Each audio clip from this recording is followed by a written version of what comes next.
हम लोगों ने अभी कुछ लेक्चर्स देखे हैं फ्रैक्शन फार्मूले पे, इंटरनल डिवीजन वाले।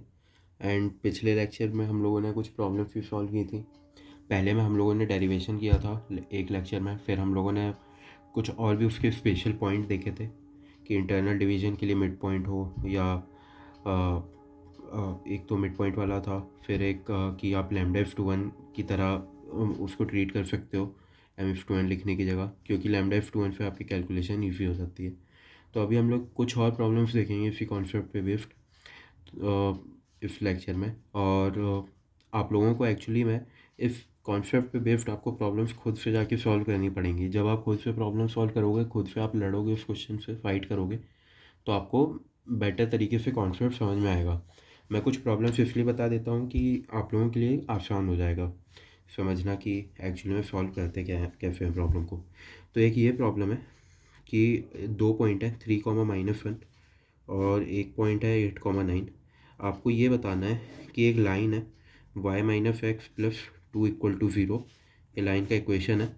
तो ये 2 पॉइंट को ज्वाइन कर रही है, तो ये किस रेशियो में इस ये लाइन को कट कर रही है। ये रेशियो क्या होगा M/n का। तो अभी तक हम लोगों ने ये देखा है कि M/n का जो रेशियो है, और उसमें हम लोग निकालते कैसे हैं कि x = mx2 + nx1/m+n करते हैं, और y कोऑर्डिनेट हो जाता है my2 + ny1/m+n। ये तब होता है जब ये x1 y1 हो और ये x2 y2 हो, राइट। और ये वाला पॉइंट आपका P, इसका ये अगर M/n के रेशियो में डिवाइड कर रहा है तब ये कोऑर्डिनेट आते हैं। तो अब यहाँ पे हम लोग एक काम करते हैं कि M/n लेने की बजाय अगर हम लैम्डा F2 लेंगे तो ज़्यादा बेटर रहेगा, आसानी होगी सॉल्व करने में, क्योंकि यहाँ पे 1 का मल्टीपल आएगा, यहाँ सिर्फ लैम्डा का आएगा। तो डिनोमिनेटर में λ+1 होगा M+n होने की बजाय, मतलब वो सिंगल वेरिएबल वाला क्वेश्चन हो जाएगा। यहाँ पे 2 वेरिएबल में आप डील कर रहे होगे mn, यहाँ पे सिर्फ आप लैम्डा में डील कर रहे हो।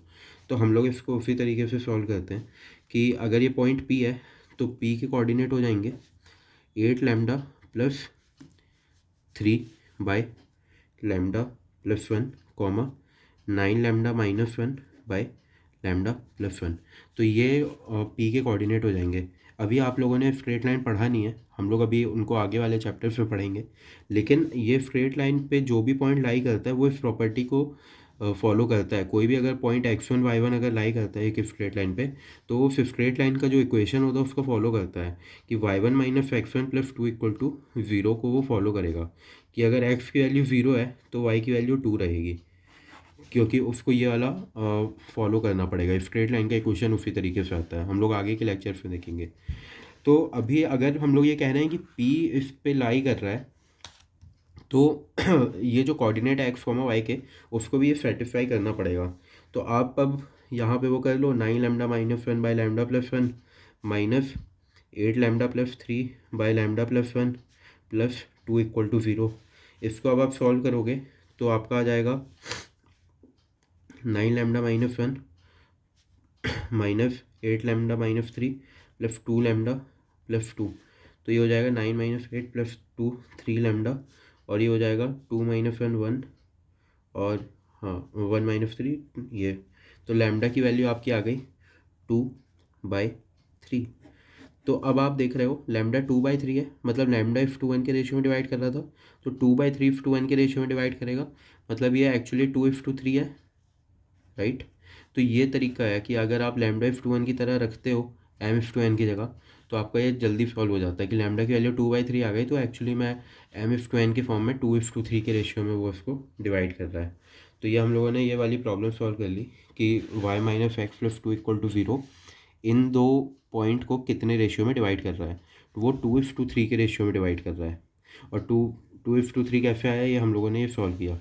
अब अगर आपको याद होगा तो हम लोगों ने एक लेक्चर में ये भी डिस्कस किया हुआ है कि ये वाले इसका शॉर्टकट होता क्या है।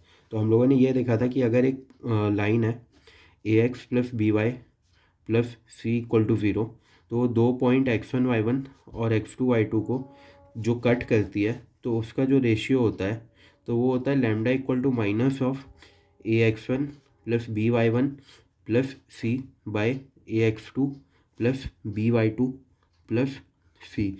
ये वाला जो मैंने आपको बताया हुआ है, ये ऑब्जेक्टिव क्वेश्चंस के लिए काफ़ी ज़्यादा काम आता है। तो अगर आप देखोगे lambda equal to minus of, हमारा जो लाइन का इक्वेशन है वो है y minus X plus two equal to zero. तो ये एक्चुअली में minus X plus Y plus two equal to zero है, उसको आप उस तरीके से लिख लो। तो अब यहाँ पे आप वो वैल्यू पुट कर लो। तो एक कोऑर्डिनेट 3, -1 था और दूसरा कोऑर्डिनेट 8, 9 था। तो अब आप ये वैल्यू पुट कर लो, माइनस ऑफ हो जाएगा माइनस एक्स मतलब -3 प्लस वाई मतलब -1 प्लस 2 बाय, अब ये हो जाएगा माइनस एक्स मतलब -8 प्लस 9 प्लस 2।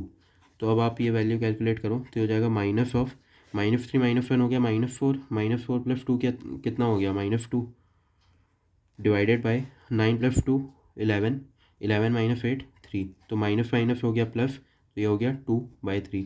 तो आप ये देखोगे बहुत जल्दी आंसर आ गया। तो ये एक तरीका होता है आपका वो सॉल्व करने का, ये ऑब्जेक्टिव क्वेश्चन पे सॉल्व करने का ये तरीका होता है।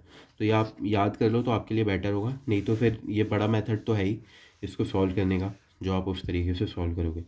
इस पे बेस्ड हम लोग और एक दो और अच्छी प्रॉब्लम्स हैं, वो हम लोग अगले लेक्चर में देखते हैं। Okay bye, have a great day.